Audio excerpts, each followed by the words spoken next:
దాన్ని ఒక రకంగా చెప్పాలంటే దాని పదం కూడా ఏదని చెప్తే అసహ్యంగా ఉంటుందేమో. అంటే మనం ఆ భాషని మాట్లాడాలంటే చిరాగ్గా ఉంటుంది అనమాట. అట్లాంటిది చేసుకొచ్చాడు. అది ఎంతమందితో చేశాడో మనకి తెలియదు, ఆమెకు వరకే తెలుసు ఎంతమంది అమ్మాయిలతో.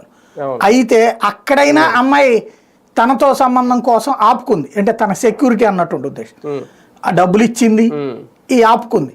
కానీ ఆ తర్వాత ఆ అమ్మాయితో రిలేషన్ కంటిన్యూ చేయడానికి ఈ అమ్మాయి మీద ఏదో అబాండాలు వేశాడు. ఈ అమ్మాయిని గురించి ఆ అమ్మాయి దగ్గర నెగిటివ్గా చెప్పాడు. ఆ అమ్మాయి ఈ అమ్మాయి గొడవపడ్డారు, ఆ అమ్మాయి ఈ అమ్మాయి గొడవపడ్డారు. ఇక్కడ తన హీరో, సినిమాల్లో హీరోలు అంతే కదా, ఒక హీరో కోసం ఇద్దరు హీరోయిన్లు గొడవ పడుతుంటారు కదా. ఇప్పుడు అలాంటి జీవితాలే కదా ఇవన్నీ కూడా కోరుకునేది. అట్లాగే ఈ హీరో కోసం ఆ ఇద్దరు హీరోయిన్లు గొడవ పడ్డారు. ఆ గొడవ పట్టడం మూలంగా వచ్చిన కోపంలో నుంచి, ఆవేశంలో నుంచి వచ్చిన మాట అమ్మాయిది. ఎప్పుడైతే అవతల అమ్మాయిని ఇతను ఎక్కువ చేరదీస్తున్నాడని అర్థమైపోయిందో, ఈ అమ్మాయిని అంటే మొహం మొత్తేసింది ఈ అమ్మాయి. అంటే ఎందుకు పిల్లలు పెద్దోళ్ళు అయ్యారు, పిల్లలు పెద్దోళ్ళు అయినప్పుడు ఇక